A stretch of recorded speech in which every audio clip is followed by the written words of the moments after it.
स्वास्थ्य तथा जनसङ्ख्या मन्त्रालयबाट कोभिड-19 को राष्ट्रिय अद्यावधिक विवरण नेशनल अपडेटमा यहाँहरू सबैलाई स्वागत छ। आज मिडिया ब्रिफिङको 156औं दिन। आज मलाई साङ्केतिक भाषामा दिनेश श्रेष्ठले साथ दिइरहनु भएको छ। विश्वमा 2,40,70,847 जना व्यक्तिहरू कोभिड-19बाट संक्रमित भइसकेका छन् र 8,23,687 जनाको मृत्यु भइसकेको छ। 1,66,20,959 जना निको भएर घर फर्किनु भएको छ। नेपालको अवस्था हेर्दाखेरि हालसम्म 34,418 जना संक्रमित हुनुभएको छ।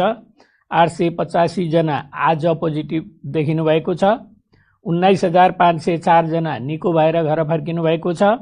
14,739 जना सक्रिय संक्रमितहरू आइसोलेसनमा रहनु भएको छ। होम आइसोलेसन र संस्थागत आइसोलेसन गरेर होम आइसोलेसनमा बस्नेको संख्या 628 छ। संस्थागत होम आइसोलेसनमा बस्ने 6,028 जना हुनुहुन्छ र संस्थागत आइसोलेसनमा 8,711 जना हुनुहुन्छ र गएको 24 घण्टामा संक्रमण मुक्त भई 385 जना घर फर्किनु भएको छ। त्यो भनेको 56.6% हो र यसरी संक्रमितहरू निको भई घर जाने काममा सघाउने सम्पूर्ण चिकित्सक, स्वास्थ्यकर्मीहरू, नर्सेजहरू, अन्य शुभेच्छुक सबैलाई चाहिँ हामी स्वास्थ्य मन्त्रालयको तर्फबाट धन्यवाद दिन चाहन्छौँ। 6,35,252 जनाको आरटीपीसीआर भएको छ र आज मात्रै 13,253 जनाको पीसीआर टेस्ट भएको छ। 9,832 जना क्वारेन्टिनमा रहनुभएको छ। प्रदेश अनुसार सक्रिय संक्रमितको संख्या यस प्रकार छ। प्रदेश 1 मा 1,262 आइसोलेसनमा रहनुभएको संख्या हो यो। प्रदेश 1 मा 1,262, 2 मा 1,881, 3 मा 3,039, बागमती प्रदेशमा, गण्डकी प्रदेशमा 387, प्रदेश 5 मा 794, कर्णाली प्रदेशमा 354 र सुदूरपश्चिम प्रदेशमा 994 गरी जम्मा 8,711। होम आइसोलेसनमा रहनुभएकाहरूको संख्या प्रदेश 1 मा 322, प्रदेश 2 मा 3,675, बागमती प्रदेशमा 1,479, गण्डकी प्रदेशमा 18, प्रदेश 5 मा 454, कर्णाली प्रदेशमा 27 र सुदूरपश्चिम प्रदेशमा 33 जना हुनुहुन्छ। 2वटा कल सेन्टरबाट हामीलाई 1,036 वटा कल प्राप्त भएका छन्। हाम्रो स्वास्थ्य एप्लिकेसन डाउनलोड गर्नेको संख्या 1,72,360 रहेको छ र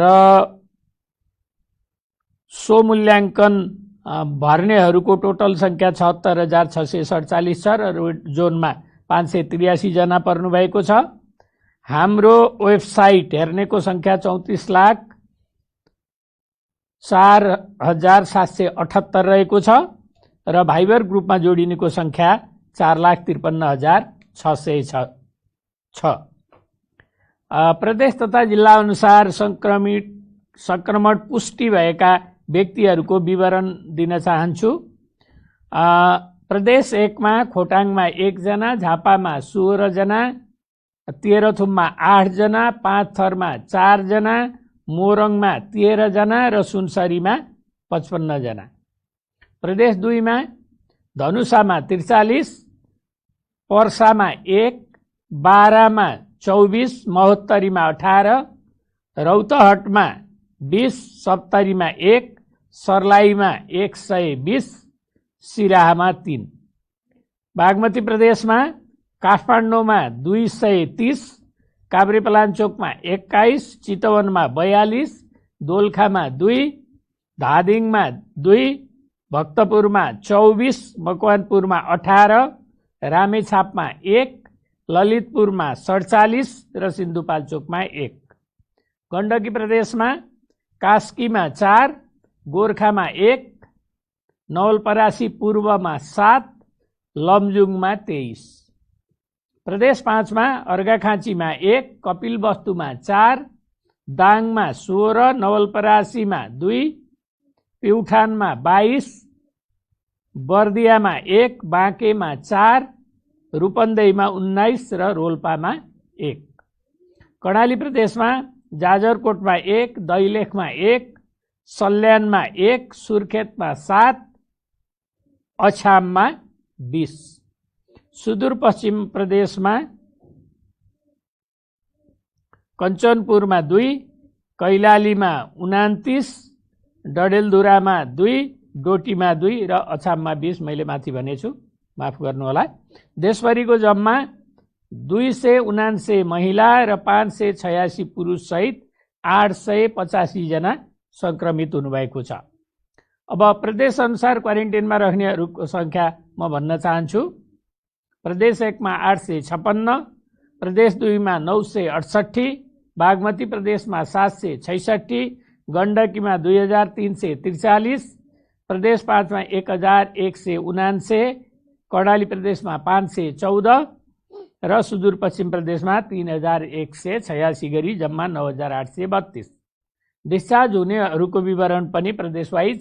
प्रदेश 1 मा 1356, प्रदेश 2 मा 4315, बागमती प्रदेशमा 919, गण्डकी प्रदेशमा 1652, प्रदेश 5 मा 4651, कर्णाली प्रदेशमा 2017 र सुदूरपश्चिम प्रदेशमा 4594 गरी जम्मा 19504।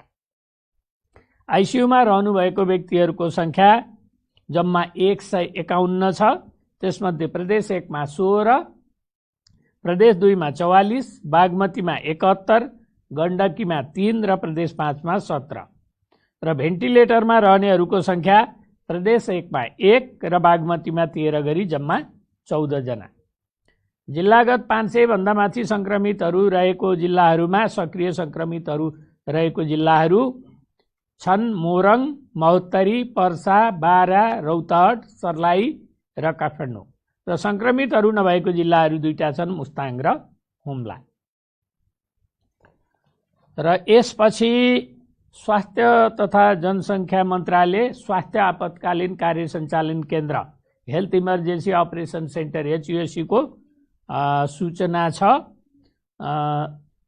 सूचनाको विवरण यस प्रकार छ। मिति 2077 भदौ 8 गते सम्पूर्ण कोभिड-19 अस्पतालहरू 7 प्रदेश कोभिड-19 को बिरामी व्यवस्थापन सम्बन्धमा उपरोक्त सम्बन्धमा यस मन्त्रालयको पसम 07778 चलानी मिति 2077 4/29 को पत्र मार्फत तहाँ अस्पताल अन्तर्गत रहेका कोभिड-19 का एसिम्प्टोमेटिक र माइल्ड केस बिरामीहरूको 10 दिनमा रियल टाइम PCR गरी डिस्चार्ज गर्नुहुन र यदि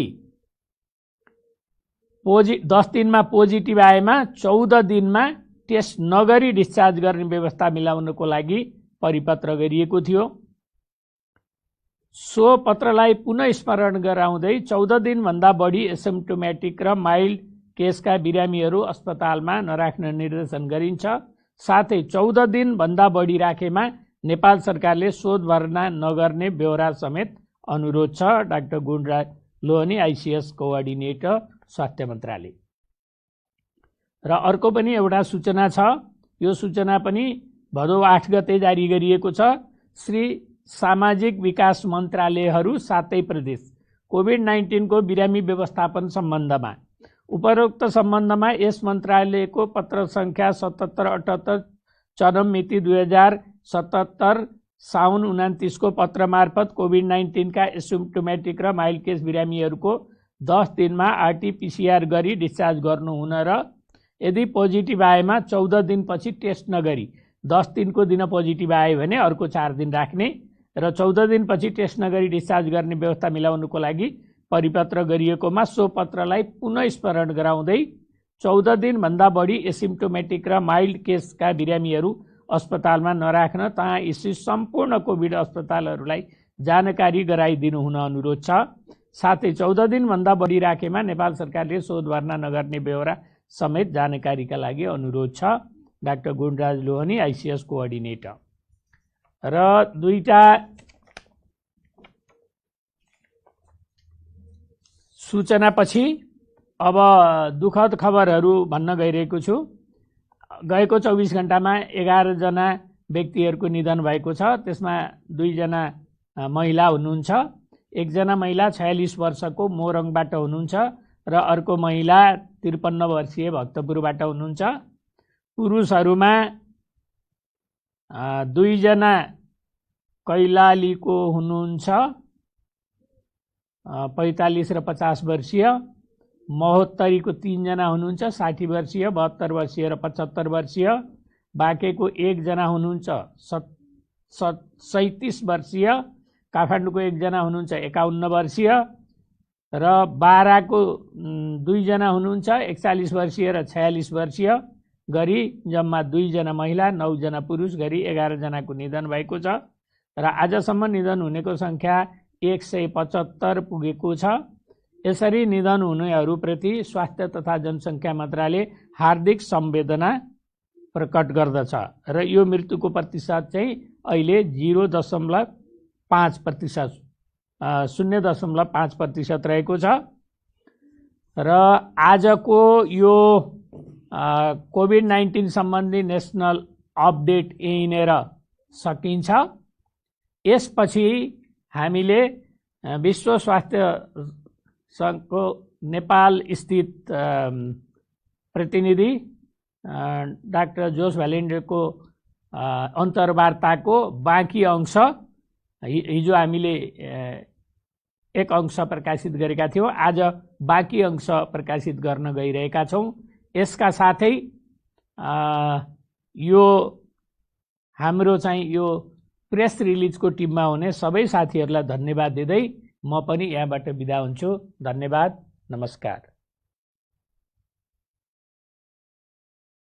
नमस्ते। नमस्ते।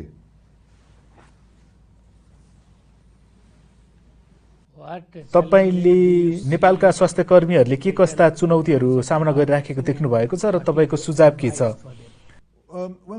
स्वास्थ्य कर्मीहरूको कुरा गर्दा नेपालको कुरा गर्दाखेरि चाहिँ हामीसँग जहिले पनि छलफलमा के आउँछ भने हामीसँग पर्याप्त डाक्टरहरू छैनन्, हामीसँग पर्याप्त नर्सहरू छैनन्, हामीसँग पर्याप्त स्वास्थ्य कर्मीहरू छैनन् र मानिसहरूले यसको बारेमा धेरै शिकायत गरिराखेको हुन्छन्।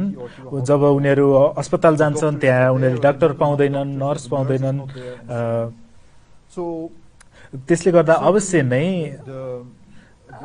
पर्याप्त मात्रामा स्वास्थ्य कर्मी हुनु एकदम महत्त्वपूर्ण छ। तर हामीले नेपालमा अहिले एउटा एकदम चिन्ताजनक प्रवृत्ति देखिराखेका छौँ।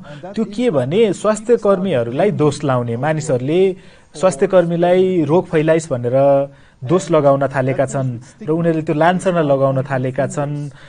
डाक्टरहरूलाई, नर्सलाई, स्वास्थ्य कर्मीहरूलाई उनीहरू पोजिटिभ भइस् भनेर उनीहरूमाथि लान्छना लगाउन थालिएको छ र तर यो उनीहरू संक्रमित हुनु नौलो कुरा होइन, किनभने सबै देशहरूमा नै उनीहरूको कामको कारणले, किनभने उनीहरू अग्रपङ्क्तिमा रहेर मानिसहरूको उपचार गरिराखेका छन्। उनीहरूको काम भनेको नै जोखिम मोलेर बिरामीहरूको सेवा गर्नु, बिरामीहरूको उपचार गर्नु हो। यसले गर्दाखेरि उनीहरूलाई कोभिड लागोस् नलागोस् त्यो डर होस् नहोस् उनीहरूले बिरामीको उपचार गर्नुपर्छ। त्यसले गर्दा उनीहरू संक्रमित हुने जोखिम बढी हुन्छ। तर नेपालमा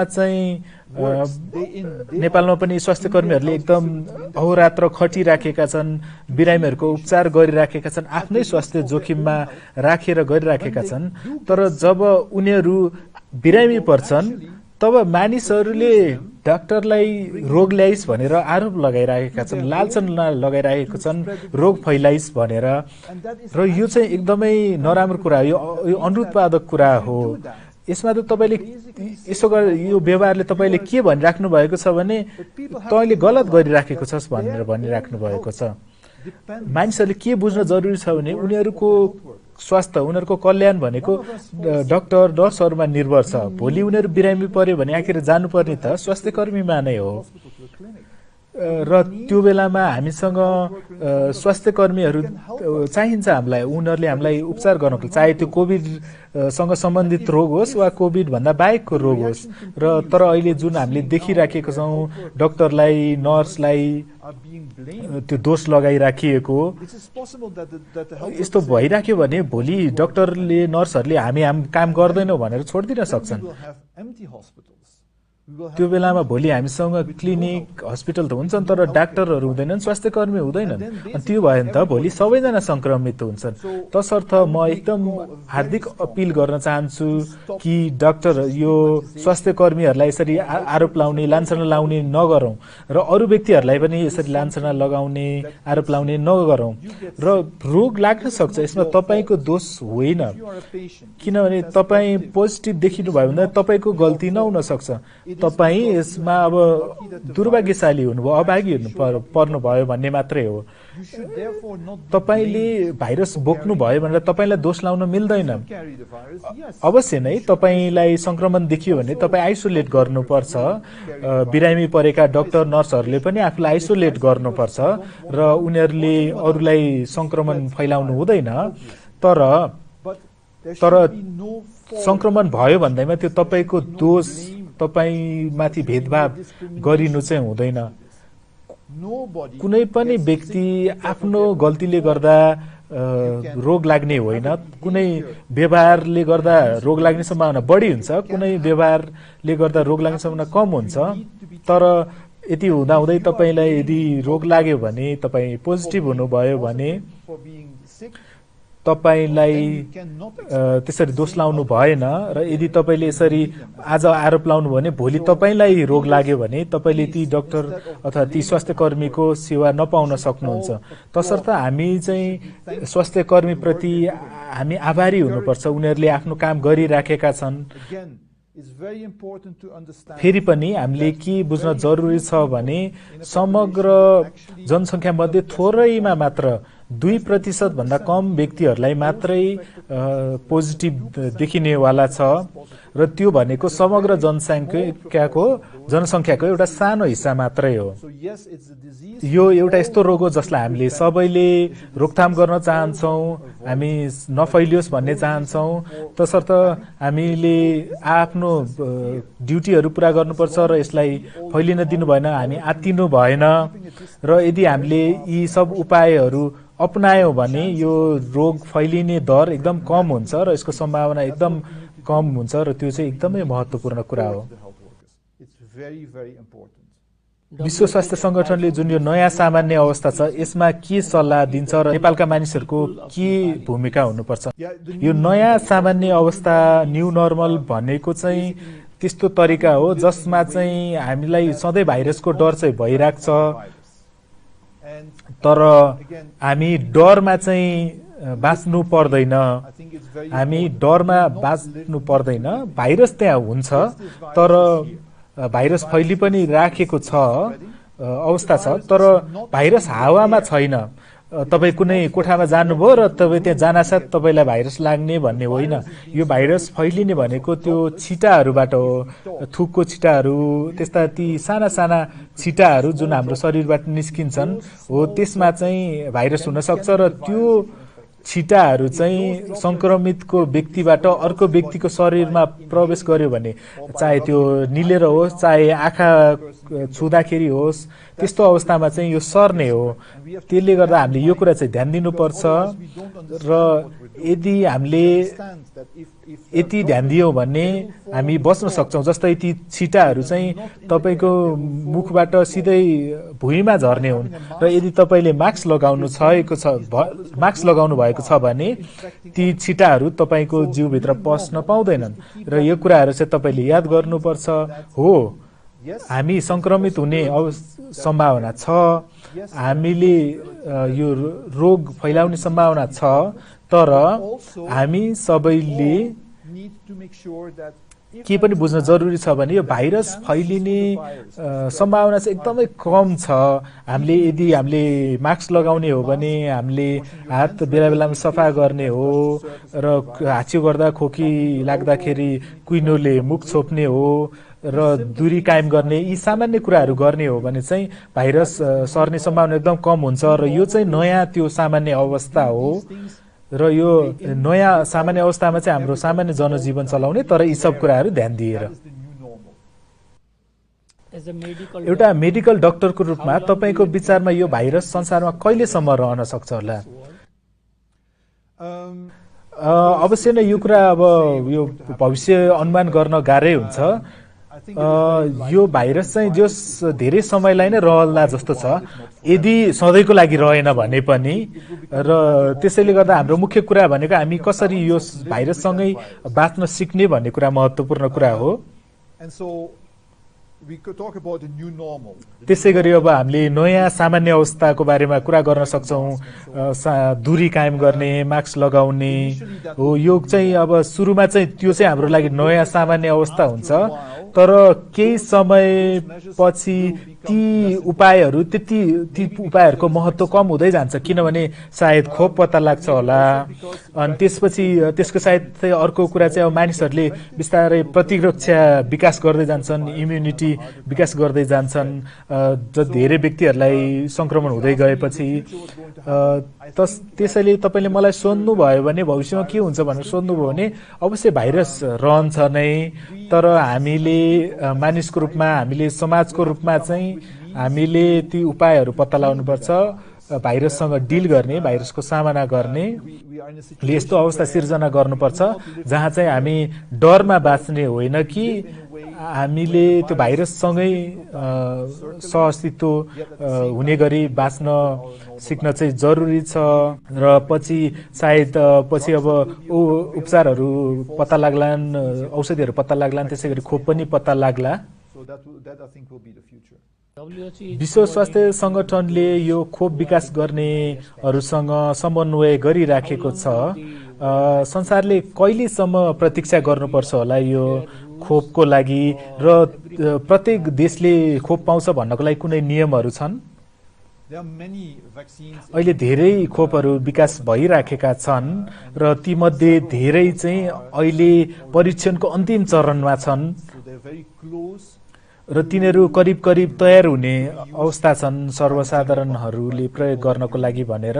तर हामी पुरै ठ्याक्कै त्यहाँ पुगिसकेका चाहिँ छैनौँ, तर केही खोपहरू चाहिँ अहिले परीक्षणको अन्तिम अवस्थामा छन्।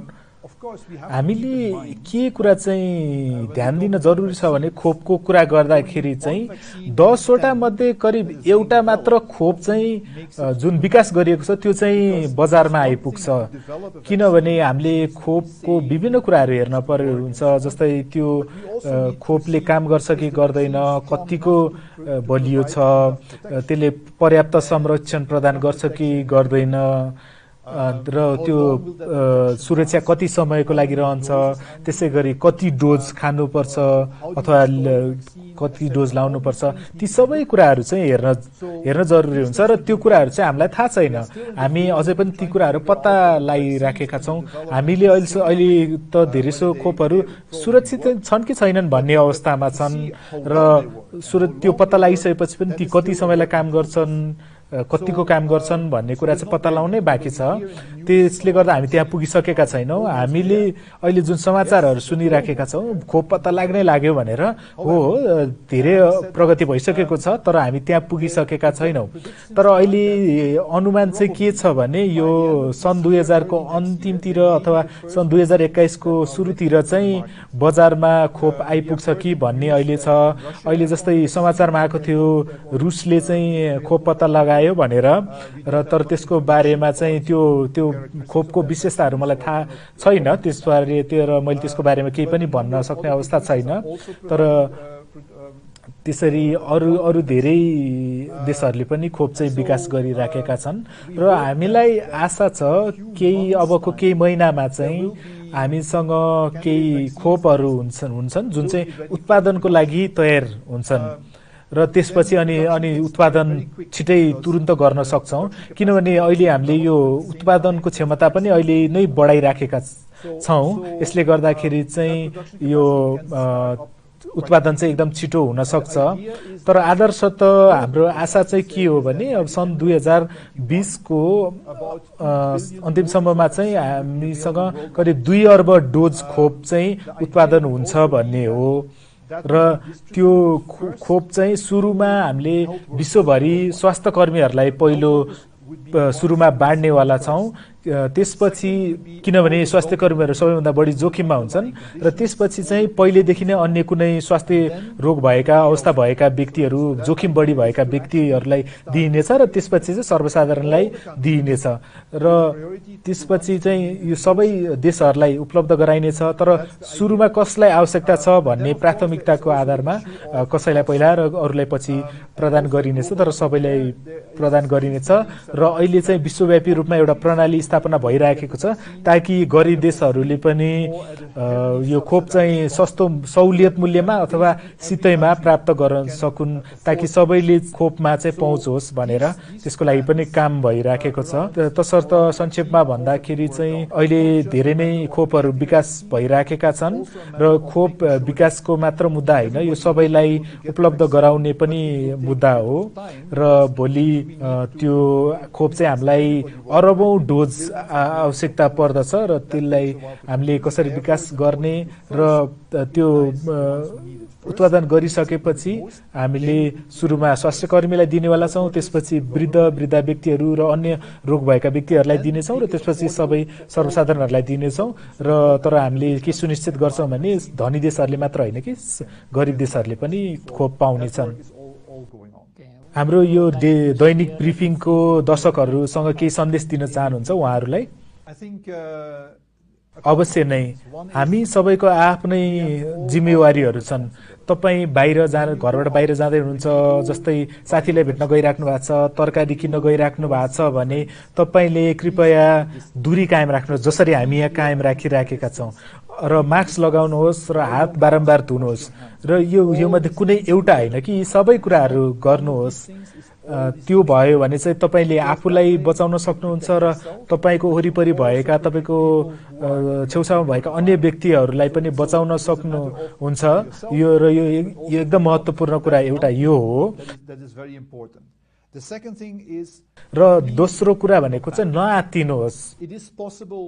हो, तपाईँ पनि संक्रमित हुन सक्ने सम्भावना छ, संक्रमित हामी जुसुकै पनि संक्रमित हुन सक्छौँ, तर हामीले के बुझ्न जरुरी छ भने समग्र जनसङ्ख्यामध्ये थोरै व्यक्ति मात्रै संक्रमित हुन्छन् र त्यसमध्ये पनि अधिकांश व्यक्तिहरू 80% व्यक्तिहरूलाई त आफ संक्रमित भएको पनि थाहा हुँदैन अथवा एकदम मन्द लक्षणहरू मात्र देखिन्छन्। त्यसले गर्दा तपाईँ कृपया नडराउनुहोला अनि नआत्तिनुहोला।